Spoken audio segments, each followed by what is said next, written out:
Fox News Alert, it is 2 p.m. in New York, and notorious Mexican drug lord Joaquin El Chapo Guzman has been found guilty in his drug trafficking case. Hello, everyone. I'm Julie Banderas. Big day for you. In for Dana Perino today. This is the Daily Briefing.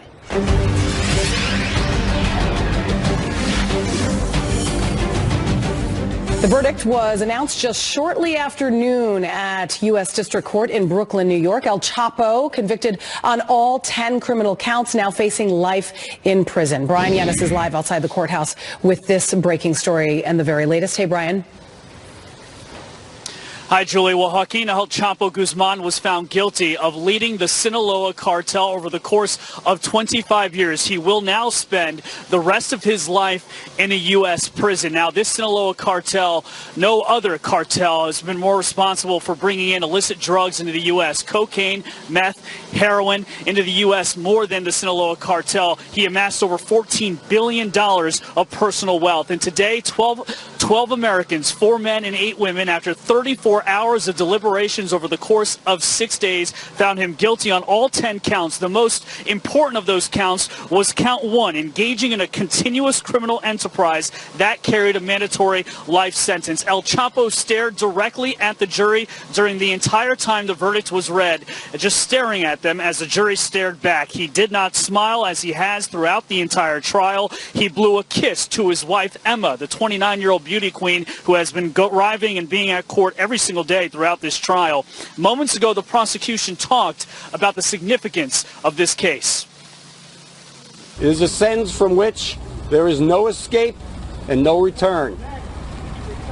This conviction is a victory for the American people who has suffered so long and so much while Guzman made billions pouring poison over our southern border.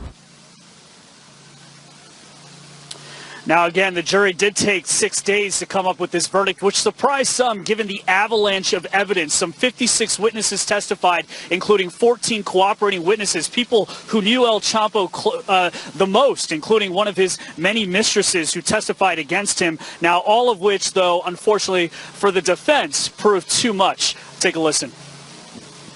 I don't think anybody would doubt that we fought like hell.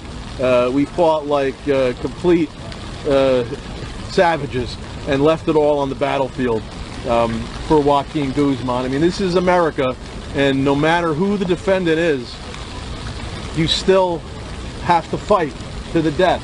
No matter what people think, what society thinks, what the government thinks, we took that obligation incredibly seriously.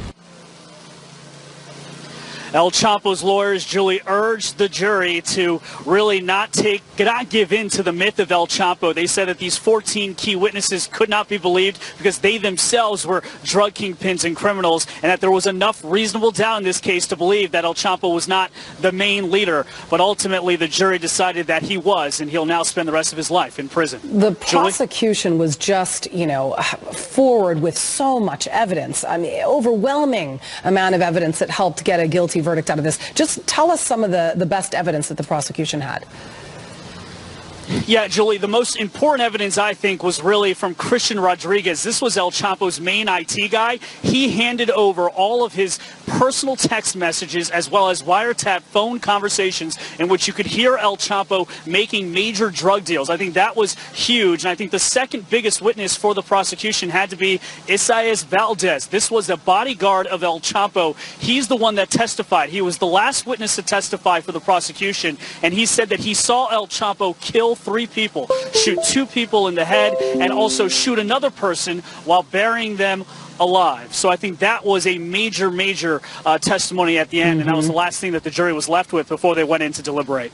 All right, Brian Yennis, fascinating stuff. Thank you so much. For more on this, let's bring in Randy Zelin, a former prosecutor and defense attorney, here in studio with me, and Derek Maltz, former director of the Special Operations Division at the DEA. Thank you very much, both of you, for coming in. Derek, we're just talking about how much evidence the prosecution came forward with. They called, in closing arguments, what they had an avalanche of evidence. And that's an understatement, which included, scorching witness testimony, providing gruesome details, some of which Brian just touched on, and more that I will touch on in just a moment, of killings and drug smuggling and what have you. Did you see even the slightest chance for him not to be found guilty? Actually, I want to first commend the jury for doing a very professional job, and of course the prosecutors at the Eastern District of New York. They did a great job, and it was lots of evidence, hundreds of thousands of pages of documents, witnesses testifying. But I really want to commend the United States DEA, the FBI, the Homeland Security Investigations, ATF, U.S. Marshals, CBP, and of course our brave warriors on the ground in Mexico, the Marines, CMAR. Yeah, no, kudos to them, and kudos to those jurors. I mean, Randy, I think about if you were selected to be a juror on this trial, your life, you're really honestly thinking that your life could potentially be put at risk here, considering who you are going to put in jail, in prison for the rest of your life. I mean, what kind of witness protection is there, first of all, for these jurors? Is there? Well, they were partially sequestered. They are anonymous. And I can assure you that they literally have a bat phone. And a direct line if, God forbid, anything should ever happen. But what really is fascinating here, we heard so much talk about what is taking the jury so long. And there's the old myth that the longer the jury's out, the better it is for the defense. And having tried cases for 30 years, I can tell you firsthand, that's not at all true. But you raise on a great point. I'm sure part of what took the better part of 6 days was diligence, and I'm sure it was fear of what's going to happen if we convict, and fear if we don't convict. You've got my life pressure if I do convict, and I have politics and how this country's going to view me if I don't convict. And then you have the politics of, in this day and age, the most powerful person in the free world attacks the Justice Department that is prosecuting El Chapo. You have all of these forces. It's no wonder it took 6 days. I mean, Derek, first of all, you know, and one could argue, why would it take so long? I do understand your point. But, Derek, I mean, if you go through the testimony, I mean, this testimony, the surreal testimony, sounds more like scenes out of a horror flick. I mean, Brian touched on some of it. One witness, a former associate, described seeing El Chapo brutalize two rivals with a stick for hours, shoot one in the head, each one of them, and then order his men to toss the bodies into a giant bonfire. That's one account of many. El Chapo's bodyguard, known as Memin, told the gruesome story of seeing his boss end a rival cartel member's life by first torturing him for days, burning him with a cloth iron, and leaving him to suffer while decomposing in a henhouse, until apparently workers began complaining about the smell. And Guzman then ordered his men to dig a grave. They blindfolded the captive, and then after yelling at the man, El Chapo grabbed a gun and shot him, and while the victim was still grasping for air, tossed him into the hole in the ground and buried him under a pile of dirt. I mean, that's just a slice of what they listened to, and yet they had to deliberate for that long. I mean, is it not so obvious this man was a monster? Well, of course he's a monster. He's a savage, and he's going away for the rest of his life, so I applaud everyone's efforts. But here's what you got to remember.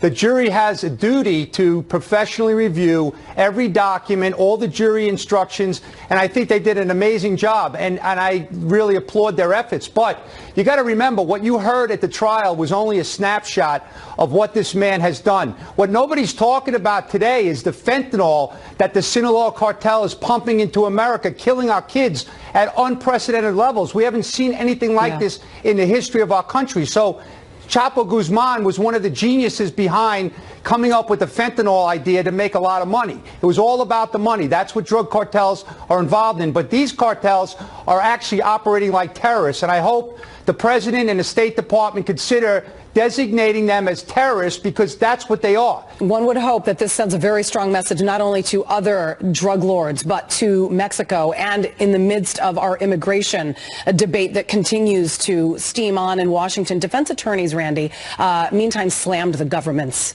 case. Okay, they basically said that those cooperating witnesses were doing it to save their own hides. They actually told jurors on Thursday, I believe, that the cooperating witnesses lied to save themselves. What do you make, first of all, of the defense's argument that Guzman was a scapegoat for all of these witnesses that came forward? Well, I mean, if you think about it, practically speaking, what possible other defense do you have? The defense. I mean, you got caught digging a hole under a tunnel and escaping from prison more than once. So, yeah, you're kind of, you got a thin defense there. But you have the tried and true defense of attacking cooperators, because yes, cooperators have every reason. The government says jump, the cooperator says how high, because if the government doesn't like what the cooperator says. You don't get your cooperation agreement. Why not a death sentence? I got to go, Derek, but why not put this man to death?